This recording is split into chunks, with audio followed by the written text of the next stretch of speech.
Baik, bismillahirrahmanirrahim. Assalamualaikum warahmatullahi wabarakatuh.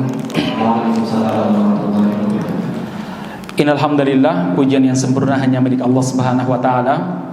Nahmaduhu wa nasta'inu, senantiasa kita memuji Allah dan memohon pertolongan kepadanya. Wa na'udzubillahi min syururi anfusina, dan senantiasa kita memohon perlindungan kepada Allah dari keburukan-keburukan jiwa kita, wa min sayyiati a'malina, dan dari keburukan dosa-dosa kita. May yahdihillah, siapa yang diberi petunjuk oleh Allah Subhanahu wa taala, fala mudhillalah, maka tiada seorang pun yang mampu menyesatkannya. Wa may yudlilhu fala hadiyalah, dan siapa yang disesatkan oleh Allah, tiada seorang pun yang mampu memberinya petunjuk. Amma ba'du, teman-teman panitia yang mudah-mudahan dirahmati Allah Subhanahu wa taala. Kemudian demikian juga kalau ada perwakilan dari takmir masjid yang mudah-mudahan juga dirahmati oleh Allah. Alhamdulillah teman-teman sekalian, kepada para peserta juga yang wajahnya wajah muda semua ya. Saya itu teringat ketika saya masih kuliah, lihat wajah-wajah antum ini ya, saat-saat semangatnya dulu. Baik, teman-teman sekalian yang mudah-mudahan dirahmati Allah Subhanahu wa taala. Pertama saya akan berbicara hakikat merdeka dalam pandangan Islam, dalam pandangan syariat. Teman-teman sekalian, tidak ada kalimat yang lebih baik dalam mengungkapkan kata dan makna daripada merdeka melebihi kalimat yang telah disampaikan oleh sahabat Rib'i bin Amir radhiyallahu anhu ketika beliau diutus oleh Panglima Sa'ad bin Abi Waqqas radhiyallahu anhu pada zaman Khalifah Umar bin Khattab radhiyallahu anhu, di saat menghadapi tentara Persia Raya yang saat itu Persia Raya mengutus panglima terbaiknya yang bernama Rustum untuk menjadi panglima berperang melawan dengan kaum muslimin, yang kita kenal dengan sebuah peperangan sangat dahsyat namanya Perang Qadisiyah. Sebuah peperangan yang luar biasa karena itu merupakan sejarah runtuhnya Imperium Persia ataupun Sasania yang sudah berusia ratusan tahun, bahkan usianya di atas 1000 tahun, runtuh di tangan kaum muslimin yang saat itu dipimpin oleh panglima yang bernama Sa'ad bin Abi Waqqas radhiyallahu anhu. Tapi sebenarnya teman-teman sekalian, sebelum terjadi peristiwa ini sudah ada peristiwa yang melatar belakanginya. Kapan itu? Ketika perang Khandaq ataupun perang Ahzab. Kalau Anda masih ingat, ketika perang Khandaq ataupun perang Ahzab, pada saat itu umat Islam menggali parit sebagai sebuah bentuk pertahanan untuk mengelilingi kota Madinah. Anda bayangkan jumlah pasukan orang-orang musyrik ataupun pasukan sekutu, pasukan Ahzab lebih dari 10.000. Sementara mereka yang siap tempur di Madinah itu kurang lebih 3.000. Anda bayangkan bagaimana cara mempertahankan Madinah sementara mereka dalam jumlah yang sangat minim. Maka ada ide berlian dari salah seorang sahabat yang bernama Salman Al-Farisi, orang Persia juga aja mas kalian. Ceritanya berawal dari sini. Salman Al-Farisi mempunyai ide, ya Rasulullah, kalau kami diserang dari luar, biasanya kami membuat pertahanan kota berupa parit. Akhirnya digalilah parit yang panjangnya kurang lebih 8 km, kemudian kedalamannya 5-6 meter, kemudian lebarnya kurang lebih 5 meter. Sehingga kuda perang itu nggak bisa meloncat, dan kalau jatuh nggak bisa naik ya. Anda bayang nggak bagaimana menggali parit di musim panas di tengah padang pasir dengan alat seadanya, tidak sebagaimana alat-alat canggih sekarang. Pada musim paceklik, di saat yang laparnya luar biasa. Saya nggak tahu zaman dulu ahli gizi seperti apa ngomongnya ketika lapar saat itu ya. Nggak ada makanan mas ya, lapar. Kadang sahabat 3 hari nggak makan kecuali beberapa butir kurma. Itu kalau dibilang ini nggak bergizi sama sekali nih ya. Tapi ya kuat gali itu aja mas sekalian. Nah saudara sekalian yang mudah-mudahan dirahmati Subhanahu wa taala, ada satu batu besar yang menghalangi para sahabat untuk menggali lubang, menggali parit. Kalau seandainya batu ini dibiarkan, tidak dihancurkan, maka itu menjadi jembatan alami bagi pasukan berkudanya orang-orang musyrik Makkah untuk menyeberang ke Madinah, sehingga bisa melakukan kekacauan di Madinah. Nah, kemudian mereka minta bantuan sama Rasulullah SAW. Beliau pun datang, kemudian mengambil kapak ataupun mengambil palu. Beliau membaca Bismillahi Allahu Akbar. Beliau pukul itu batu, ada percikan merah. Kemudian beliau SAW bersabda, Wallahi Allahu Akbar, demi Allah, Allahu Akbar, inni ra'aitu, saya melihat istana-istana merah Romawi, dan umatku akan menguasai Imperium Romawi. Teman-teman, zaman dulu kalau disebut imperium, empire, sebuah kekuatan itu hanya ada dua kata, Romawi Raya atau enggak Persia Raya. Romawi Raya dengan agama Kristennya, kemudian Persia Raya dengan agama Majusinya. Nah, dulu kekuatan digdaya, superpower. Kalau dulu mungkin adik-adik pernah mendengar USA dengan USR, ya, United States of America dan United States of Rusia. Kemudian Rusia pecah karena dia berani melawan Afghanistan, ya. Akhirnya membuat pecah menjadi beberapa negara berkeping-keping. Sekarang yang terkuat namanya Rusia. Nah, jemaah sekalian, orang dulu kalau berbicara imperium itu ada cuma dua, Imperium Romawi, kalau enggak Imperium Persia. Sementara Madinah pada saat itu hanya satu petak tanah yang dihuni oleh orang-orang beriman. Ya, besarnya nggak lebih besar Solo lah jamaah sekalian. Kecil sekali Madinah pada saat itu. Sementara Romawi Raya sampai Persia Raya itu meliputi beberapa negara. Anda bayangkan Romawi saja, negara yang mereka kuasai mulai dari Turki, kemudian sampai pada Palestina, Suriah, Yordania, kemudian Lebanon, kemudian sebagian Mesir, sebagian Irak. Berapa negara itu ya? Sementara Madinah itu hanya satu petak tanah. Maka ketika Nabi Muhammad SAW bersabda, demi Allah umatku akan menguasai istana-istana merah Romawi. Orang-orang munafik pada saat itu ngomong begini, Muhammad lagi berhalusinasi saking laparnya. Masa ini mau berperang melawan Makkah aja, melawan orang Makkah aja belum tentu menang, sudah bermimpi untuk menaklukkan Romawi. Tapi begitulah seorang mukmin. Kalau cita-cita itu sekalian yang tinggi, mumpung gratis, ya. Rasulullah bersabda, "Innallaha yuhibbu ma'aliyal umur wa yakrahu safsafaha." Allah sangat mencintai yang tinggi-tinggi. Jadi kalau bercita sekalian tinggi jemaah sekalian, ya. Sementara orang-orang beriman tambah besar keyakinan dan harapannya, kita pasti menguasai Romawi. Boleh pukul lagi untuk kedua kalinya, muncul cahaya-cahaya putih, ya, maksudnya percikan-percikan putih dari benturan benda tadi yang boleh pukul. Kemudian Nabi Muhammad SAW bersabda, "Wallahi, demi Allah, saya diperlihatkan istana putih Persia dan umatku akan menguasai Persia." Menguasai apa? Persia. Boleh pukul untuk ketiga kalinya, kemudian ada cahaya putih juga yang banyak sekali. Kemudian Nabi Muhammad bersabda, saya diperlihatkan istana Son'a, Yaman, dan umatku akan menguasai Son'a, Yaman. Jemaah sekalian, itu beliau sampaikan sebelum beliau wafat, beberapa tahun sebelum beliau wafat. Dan subhanallah jemaah sekalian, Umar bin Khattab radhiyallahu anhu berhasil merealisasikan ketiga-tiganya. Romawi Raya, Persia Raya, demikian juga Yaman, takluk pada zamannya Khalifah Umar bin Khattab radhiyallahu anhu. Dimulai dari Abu Bakar, kemudian pada zamannya Khalifah Umar bin Khattab radhiyallahu anhu. Nah, jemaah sekalian, pada zaman Khalifah Umar ini, Umar mengutus salah seorang panglima perang yang terbaik yang dimiliki oleh umat Islam, namanya Sa'ad bin Abi Waqqas radhiyallahu anhu. Salah seorang sahabat yang dikenal satu ahli panah. Beliau ini pernah ketika perang Uhud, beliau hanya modal satu anak panah yang telah hilang ujung lancipnya itu, mata panahnya hilang. Tapi satu anak panah tersebut beliau bisa membunuh 9 musuh, ya. Hanya dengan satu anak panah, dan anak panahnya tidak punya matanya. Kebayang gak sih jemaah sekalian, bagaimana pinter dan cerdasnya Sa'ad bin Abi Waqqas dalam masalah panah memanah. Kemudian yang kedua, Sa'ad dikenal sebagai sahabat yang paling mustajab doanya. Apapun yang beliau minta dikasih sama Allah Subhanahu wa taala. Ada ceritanya itu kenapa Sa'ad itu bisa menjadi orang yang paling mustajab doanya. Ini pentingnya cerdas. Suatu waktu Nabi itu sedang duduk bersama dengan beberapa sahabat, di antaranya Sa'ad yang masih muda saat itu. Kemudian Nabi Muhammad berkata kepada para sahabat, silakan kalian minta apa yang kalian inginkan, saya akan berdoa kepada Allah Subhanahu wa taala. Ada yang minta, ya Rasulullah, orang tua saya belum masuk Islam, doakan semoga masuk Islam, didoakan sama Nabi. Ada yang minta, ya Rasulullah, sesungguhnya saya punya hutang, doakan supaya saya itu bisa lunas, doakan sama Nabi. Yang satu ya macam-macam permintaannya. Mungkin yang belum menikah, ya Rasulullah, carikan jodoh yang baik, yang cantik, yang solehah, ya Rasulullah misalkan, ya. Nah, saat diam, nggak minta-minta. Nabi bertanya, saat kamu minta apa saat? Teman-temanmu sudah minta, kamu belum minta. Apa jawaban Sa'ad? Ya Rasulullah, saya cuma minta satu. Apa itu? Doakan kepada Allah agar setiap doa saya mustajab. Pinter nih ya. Berdoalah, doakan kepada Allah agar setiap doa saya mustajab, ya.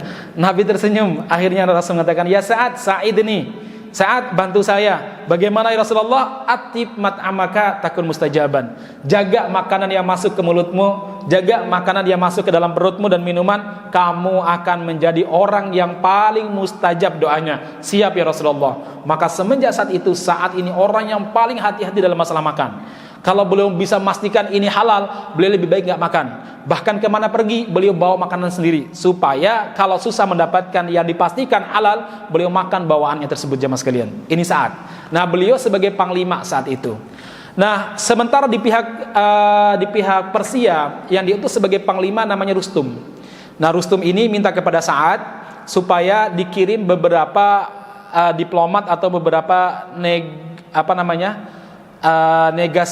negosiator ya, supaya ada negosiasi. Dikirim 1 gagal, 2 gagal. Nah, yang ketiga yang dikirim oleh Sa'ad, seorang prajurit biasa di mata manusia, secara fisik juga nggak begitu menarik, namanya Rib'i bin Amir. Beliau itu disebutkan kulitnya hitam, rambutnya acak-acakan, panjang acak-acakan karena nggak sempat ke barbershop, nggak sebagaimana antum tiap bulan ya, karena di bidang jihad terus beliau ya. Kemudian baju beliau juga penuh dengan tambalan, nggak sempat shopping sebagaimana mbak-mbak ya, karena bidang jihad jamaah sekalian. Kemudian jamaah sekalian, tombak yang tajam, pedang yang tajam, beliau datang. Sekali lagi, beliau bukan seorang jenderal. Kalau boleh dipangkatkan, sekarang beliau hanya secara kopral, bukan brigadir J atau berada atau apa, enggak ya. Lagi rame itu ya. Ya. Jadi jamaah sekalian, ini baru sekitar kopral jamaah sekalian. Nah, saudara sekalian yang mudah-mudahan dirahmati Subhanahu wa taala, saat itu Rustum sudah menggelar karpet merah dari tempat duduknya sampai tempat masuk ke tendanya. Tenda bagus, maklum, tenda panglima jamaah sekalian. Kemudian kiri kanannya dihiasi dengan bantal-bantal yang terbuat dari sutra kemerah-merahan, keemas-emasan. Jadi kelihatan wow banget tendanya Rustum pada saat itu. Memang sengaja dia menghias seperti itu supaya apa? Ini permainan psikologis, supaya kalau utusan musuh begitu masuk minder melihat kekayaan yang luar biasa. Biasa kan, orang yang mentalnya miskin kalau masuk ke rumah orang kaya biasanya nggak percaya diri. Itu pikirannya siapa? Pikirannya Rustum. Jadi kalau ada utusannya Sa'ad, begitu masuk tendanya Sa'ad pasti down mentalnya. Pikiran dia begitu. Begitu yang datang adalah Rib'i, beliau naik kudanya. Rib'i mengatakan, saya masuk. Prajuritnya bilang, kalau anda ingin masuk, turun dari kuda anda, jalan kaki ke tempat pertemuan.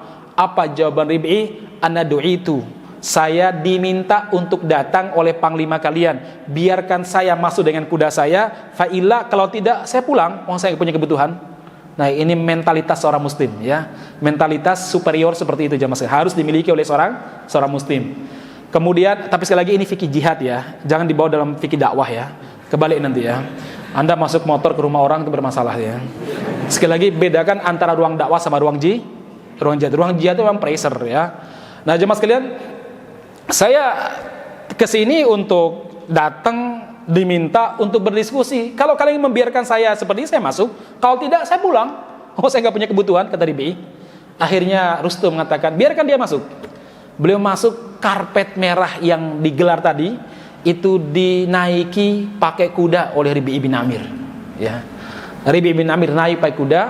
Kemudian jamaah sekalian, begitu sampai, ini kudanya masuk tenda loh, belum ada ceritanya kuda itu masuk tenda loh ya. Ya, tenda panglima lagi ya. Kemudian sampai di depan tidak ada tempat untuk ngikat kuda, ada bantal yang sangat bagus sekali. Rib'i menancapkan tombaknya di bantal, digunakan untuk mengikat kudanya. Saat itu Rustum berada di tempat yang agak tinggi, sementara kursi yang disediakan untuk Rib'i di tempat yang agak rendah. Rib'i mengambil itu kursi, ditaruh di sampingnya Rustum. Beliau bilang, kita sedang negosiasi, tidak boleh ada intimidasi ya. Baik, terjadilah dialog yang luar biasa, dan inilah makna definisi kemerdekaan yang luar biasa disampaikan oleh Rib'i. Bertanyalah Rustum kepada Rib'i bin Amir radhiyallahu anhu, ya Arab, wahai orang Arab, wahai Muslim, apa yang menyebabkan kalian ke sini, ke negeri kami yang jauh ke sini? Apakah karena lapar yang membuat kalian keluar dari negeri kalian mencari makan di negeri kami? Kalau karena lapar, maka kami akan kumpulkan harta kami, makanan pokok, kebutuhan pokok, kami berikan kepada kalian, pulang sana, nggak perlu perang. Kalau yang kalian butuhkan itu. Atau jangan-jangan karena kalian mendengar bahwa wanita-wanita Persia itu cantik. Konon si putri Persia cantik sih katanya ya. Tapi kayaknya putri Jawa juga lebih cantik kayaknya ya. Tergantung siapa yang melihat ya. Nah jemaah sekalian, karena mungkin kalian mendengar bahwa putri-putri Persia itu cantik. Kalau iya, kami kumpulkan perempuan-perempuan kami, kemudian kami berikan kepada kalian, pulang, jadikan sebagai istri atau selir kalian. Gak usah perang. Atau apa yang menyebabkan kalian datang ke sini? Rib'i bin Amir radhiyallahu anhu kemudian menjawab dengan kalimat-kalimat yang ditulis oleh sejarawan dengan tinta emas. Apa kata beliau? Ayyuhal qaid, wahai panglima, ibta'atsanallah, yang mengutus kami ke sini adalah Allah. Jadi pilihan katanya tepat sekali. Allah, bukan Umar, bukan juga Sa'ad. Ya, ini pilihan katanya, pilihan kata luar biasa. Allah Rabbukum wa Rabbu abaikumul awwalin. Tuhanmu dan Tuhan nenek moyangmu dulu, dan Tuhan kita semuanya. Jadi posisi beliau berarti lebih atas daripada siapa? Rustum ya. Karena yang mengutus Tuhanmu dan Tuhan nenek moyangmu dan Tuhan manusia lainnya. Linukhrijan nasi min ibadatil ibadi ila ibadati rabbil ibadi. Agar kami membebaskan manusia dari menghamba, dari menundukkan diri, dari memperbudak diri kepada sesama makhluk, agar mereka beribadah hanya kepada Allah Subhanahu wa taala. Kami membebaskan manusia dari beribadah kepada sesama makhluk, dari menghamba kepada sesama makhluk, agar mereka beribadah hanya kepada Allah Subhanahu wa taala. Wa min juril adyan ila adil Islam. Dari kedoliman undang-undang buatan manusia menuju keadilan syariat Islam. Wa min doikid dunya ila wusil akhirah. Dan dari kesempitan cara berpikir di dunia ini menuju keluasan akhirat. Itulah tujuan dan visi misi kami. Nih, keluar bukan dari S3 HI, hubungan internasional, tidak. Tapi ini keluar dari alumni madrasah yang dididik oleh Nabi Muhammad dengan kurikulum nubuwah, kurikulum langit, kalimat-kalimat yang keluar luar biasa. Maka saya tuh sampai sekarang Masya Allah, kekaguman saya terhadap Nabi itu luar biasa. Karena saya selain mengkaji sirah, saya membaca sejarah kehidupan Nabi, luar biasa. Kagumnya luar biasa. Kenapa? Nabi itu nggak punya gedung sekolah aja mesin, nggak mewah-mewah banget gedung sekolahnya, nggak ada kelas. Tapi beliau berhasil mencetak para sahabat dari orang biasa menjadi orang luar biasa. Dari 0, 0 dan 0 betul, mereka menjadi superhero jemaah sekalian. Mereka bisa mencetak. Beliau bisa mencetak dari preman pasar Bani Ukaz yang setiap hari nantang duel orang, menjadi seorang yang terbaik kedua, menjadi khalifah yang kedua yaitu Umar. Preman dulu jemaah sekalian. Dari seorang pemuda perlente yang sukanya godain cewek di kota Mekah, menjadi seorang diplomat ulung. Kemudian beliau menjadi orang yang dipercaya Nabi untuk membuka dakwah di kota Madinah, Mus'ab bin Umair. Saya melihat Nabi itu luar biasa cara berdakwahnya tuh. Nggak punya kurikulum pasti, maksudnya nggak tertulis, ya. Nggak ada gedungnya jemaah sekalian. Tapi beliau berhasil mendidik para sahabatnya luar biasa. Apa antum masih mengagumi selain Rasulullah SAW? Itu rugi sekali kalau antum mengagumi manusia selain Nabi dalam masalah ini. Luar biasa ini. Antum bayangkan 140.000 orang beliau didik dengan baik. Dari orang-orang biasa menjadi orang-orang yang luar biasa. Dari panglima orang-orang musyrik menjadi panglimanya umat Islam, Khalid bin Walid. Padahal perang Badar, kemudian perang Uhud, Khalid itu memberikan pukulan yang luar biasa kepada umat Islam. Tapi kemudian bisa dididik sama Nabi dengan luar biasa. Demikian juga Amr bin As dan lain sebagainya. Baik jemaah sekalian, Kemudian Rustum bertanya lagi, Rib'i, apa yang kalian bawa kepada kami? 3, wahai pangeran, wahai panglima. 1, aslimu taslamu. Masuk Islamlah kalian, kalian akan selamat. Dan kalian akan menjadi teman kami, sahabat kami, yang akan kami bela sebagaimana kami membela anak istri kami. Baik. Yang kedua, kalau anda enggan yang pertama, bayar jizyah Tuhan. Jizyah ini untuk anda dan untuk jaminan keamanan dan jaminan kebebasan. Kalau kami nggak bisa memberikan jaminan keamanan dan kebebasan beribadah, kalian tidak perlu bayar jizyah. Jadi enak jizyah itu, nggak sebagaimana pajak yang kadang naiknya di malam hari, tiba-tiba pagi udah naik ya. Nggak tahu kita kapan naiknya ya. Dan jizyah itu nggak boleh untuk gaji. Jizyah itu dikembalikan kepada kepentingan umum yang juga dimanfaatkan oleh non muslim. Jadi kalau anda didoktrin bahwa jizyah itu bagian daripada sebuah kejahatan, pajak lebih jahat daripada jizyah, jemaah sekalian. Karena pajak itu ada ukuran syar'inya, sehingga tidak sembarang dinaikkan. Kemudian jemaah sekalian, beliau bilang yang kedua ini. Dan kalau kalian enggan yang pertama, nggak mau juga yang kedua, panglima, pilihan ketiga adalah kita perang. Oh baik. Kalau perang, apa yang dijanjikan sama Tuhan kalian? Kata Rustum, yang dijanjikan oleh Tuhan kami ada 2. Adzifru liman kana hayyan minna, wasyahadatu liman mata minna. Kemenangan bagi siapa yang masih hidup di antara kami, dan mati syahid bagi mereka yang gugur di kalangan kami. Dan kami lebih mencintai kematian sebagaimana kalian mencintai kehidupan. Kata Rib'i bin Amir. Baiklah kalau begitu Rib'i, beri waktu saya 1 pekan untuk mendiskusikan dengan panglima saya, mana di antara 3 pilihan yang kami pilih. Rib'i mengatakan, panglima, dalam kacamata agama kami, negosiasi dalam perang hanya 3 hari, tidak boleh lebih dari 3 hari. Tidak ada jawaban selama 3 hari, jangan salahkan kami menyerang, wahai panglima. Rustum kaget. Apakah anda jenderal mereka, panglima mereka, sehingga berani-beraninya memberikan tenggang waktu kepada saya cuma 3 hari? Apa jawaban Rib'i? Jenderal, panglima, di mata Tuhan kami, antara jenderal sama kopral sama saja.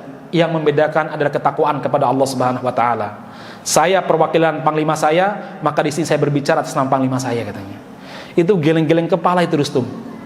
Sampai Rustum tuh mengumpulkan panglimanya dan mengatakan, andaikan prajurit mereka kayak gitu semuanya, itu kopral aja kayak gitu. Jadi kopral tapi mentalnya jenderal. Nggak kebalik, jenderal tapi mentalnya hansip. Sekarang kan banyak kayak gitu. Loh, itu lagi rame-rame sekarang itu ya. Nah, masyarakat muslimin yang mudah-mudahan dirahmati Subhanahu wa taala, ini sesuatu yang luar biasa. Dialog iman, dialog kemerdekaan yang disampaikan oleh Rib'i bin Amir radhiyallahu anhu mengajarkan kepada kita hakikat kemerdekaan. Apa itu? Hakikat kemerdekaan adalah ketika kita beribadah kepada Allah Subhanahu wa taala bebas dan tidak ada yang memperbudak kita, menyuruh kita, melarang kita selama tidak bertentangan dengan syariat Allah Subhanahu wa taala. Itulah kemerdekaan. Makanya jemaah sekalian, konsep yang dibawa oleh Islam sebenarnya konsep membebaskan masyarakat, konsep memerdekakan masyarakat supaya tidak diperbudak oleh pikiran manusia. Jadi syariat Islam itu, sekali lagi, syariat Islam itu adalah konsep pembebasan, bukan pembodohan. Sementara undang-undang yang dibuat oleh manusia itu sebenarnya menghengkang kebebasan seseorang. Kenapa demikian?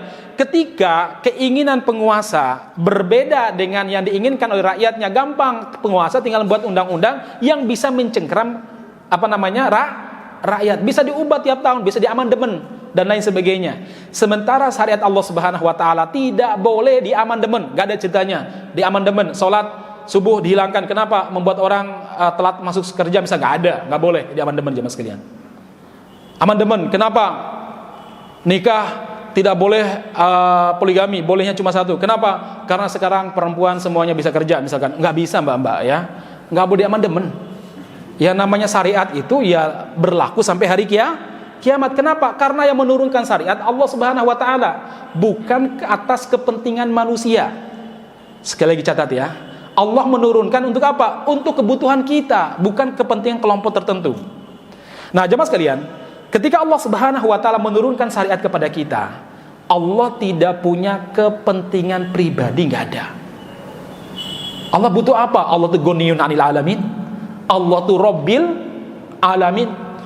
Sehingga tidak mungkin Allah Subhanahu wa taala menurunkan undang-undang yang bisa menyesakkan kehidupan manusia atau merusak kehidupan manusia. Nggak ada ceritanya. Allah Subhanahu wa taala menjelaskan kenapa Allah menurunkan syariat. Yuridullahu bikumul yusra wala yuridu bikumul usra. Allah menghendaki kemudahan hidup bagi kalian, dan Allah tidak menghendaki kesusahan. Enak dalam berhubungan dengan keluarga, berhubungan dengan suami istri, berhubungan dengan teman. Semua syariat Islam berorientasi untuk membebaskan manusia dari perbudakan manusia lainnya. Jadi dalam Islam al-Islam maqasidus syariah, tujuan diturunkan syariat Islam. Dan di antara tujuan diturunkan syariat Islam adalah apa? Bagaimana manusia hanya tunduk kepada Allah, tidak tunduk kepada manusia lainnya. Ya, ini tujuan diturunkan syariat Allah Subhanahu wa taala. Ya. Kemudian tujuan kedua adalah apa? Untuk mewujudkan kemaslahatan bagi kehidupan manusia dan menghilangkan atau meminimalisir semua bentuk kemudaratan yang akan menimpa manusia. Itu saja tujuan syariat Islam ini, jemaah sekalian. Nggak lebih daripada itu. Allah nggak punya kepentingan apa-apa dalam syariat Islam. Allah menghendaki baik bagi kita. Allah menghendaki umat manusia itu terbebas dari kedoliman. Wa mallahu yuridu dzulma lil alamin. Allah tidak menginginkan kedoliman di antara manusia. Agar kedoliman tidak terjadi, maka Allah menurunkan syariat. Coba lihat, ketika Umar bin Khattab radhiyallahu anhu menjadi khalifah, beliau jalan-jalan kemana? Ke pasar. Di pasar, di salah satu pasar, beliau menemukan seorang kakek yang sedang meminta-minta di pasar. Umar kaget, dipanggil sama Umar, "Mbah, sini ya Mbah." Kalau bahasa Jawa Arabnya begitu mungkin ya. Meren tuh Mbah, ya, atau gimana lah. "Sini Mbah." Datang banyak. "Kenapa minta-minta?" "Ya Amirul Mukminin, saya butuh. Saya tidak punya apa-apa di rumah." "Baik, boleh keluarkan dari uang pribadinya. Ini tak kasih ya. Jangan minta-minta lagi di pasar." "Siap ya Amirul Mukminin." Beberapa hari kemudian di pasar lain beliau temukan kakek tersebut minta-minta lagi. Dipanggil sama Umar, "Kan sudah saya kasih. Kenapa masih minta-minta lagi?" Akhirnya si kakek ini mengatakan, "Boleh saya jujur ya Amirul Mukminin?" "Ya memang harus jujur." "Kenapa Pak?" "Jadi begini, saya adalah Yahudi, dhimmi, orang Yahudi yang hidup di negara Islam, punya kewajiban membayar jizyah. Dan sebentar lagi saya harus membayar jizyah. Sementara saya nggak punya apa-apa, usaha saya bangkrut." "Oh begitu? Baik, ayo sama saya ke Baitul Mal." Dibawa sama Umar ke Baitul Mal, jemaah sekalian. Kemudian beliau memanggil petugas Baitul Mal, "Mas, coba selidiki bapak ini, benarkah dia alamatnya di sini, dia punya usaha begini dan bangkrut?" "Siap, berangkat." Laporan, "Ya Amirul Mukminin, benar. Orang-orang dulu kalau diperintah cepat berangkatnya. Nggak kemudian, anggaran berapa ya Umar berangkatnya?" "Nggak ada." Berangkat jemaah sekalian. Nggak ada cerita pakai anggaran tuh ya. Mus'ab bin Umair ketika diperintah oleh Rasulullah SAW untuk berangkat ke Madinah. "Mus'ab, saya minta 1 tahun, siapkan Madinah sebagai tempat hijrah." Kebayang gak sih cuma 1 tahun tok waktunya? 1 tahun tok. Beliau nggak nanya, "Ya Rasul, di sana rumah dinasnya di mana?" Enggak. "Anggarannya per bulan berapa?" Enggak. Berangkat beliau sih mas kalian. Berangkat. Sampai di sana gimana? Makan ya. Urip ya. Tinggal tidur nyenyak aja mas kalian ya. Kadang ketakutan yang dibuat oleh setan di kepala kita ini membuat kita ini malas melangkah di jalan dakwah. Ya. Setan itu kan membuat kita menakut-nakuti kita fakir, miskin, macam-macam. Akhirnya kita malas melangkah. Padahal saajanya ya sampai di sebuah tempat ya makan, hidup ya. Nggak ada orang yang hidup nggak makan tuh nggak ada. Pasti makan. Masalahnya makan apa dulu itu permasalahan gitu ya. Tapi tetap makan ya. Baik jemaah sekalian. Kemudian Umar berkata, "Ambil harta Baitul Mal, berikan kepada beliau ini untuk modal usaha, dan kalian awasi dia jangan sampai dikonsumsi. Ini modal usaha. Kalau usahanya udah lancar, baru kalian tarikin jizyah. Selama usahanya masih membangun, masih apa namanya, masih awal, ya, jangan tarikan jizyah. Coba Anda bayangkan, apa nggak adil itu jemaah sekalian? Itulah Islam. Itulah Islam yang membebaskan manusia dari perbudakan manusia. Ketika Amr bin As diminta oleh Umar bin Khattab radhiyallahu anhu sebagai gubernur di Mesir, beliau ingin mendirikan masjid. Cuma di tanah yang mau dibangun masjid itu ada rumah orang Yahudi zimmi. Oleh Amr digusur. Ganti rugi sih, tapi ganti ruginya lebih murah daripada ganti rugi kena tol, ya. Sekarang kan orang berharap tanahnya kena tol kan, ya. Ya.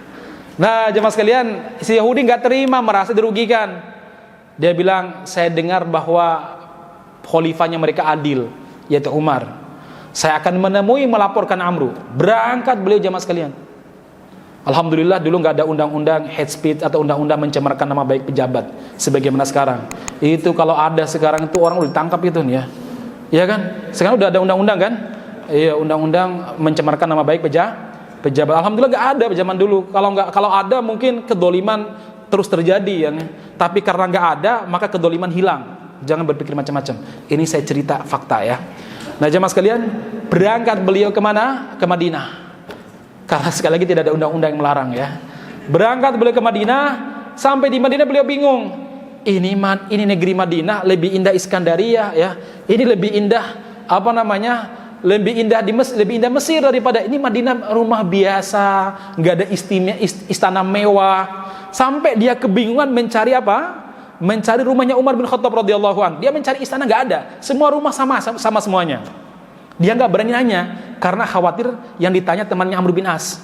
Nanti dilaporin kena undang-undang hate speech atau mencela pejabat. Mungkin begitu ya. Tapi nggak ada sih undang-undang itu, ya. Cuma gambarannya begitu. Akhirnya beliau melihat satu-satunya yang ramai itu masjid. Dikira itu kantor pemerintah. Dia masuk. Begitu masuk kaget loh. Ini kok orang sholat. Setelah orang-orang sholat, beliau cuma duduk aja di di halaman masjid. Orang-orang heran dan orang bertanya, sepertinya Anda orang jauh, kawan?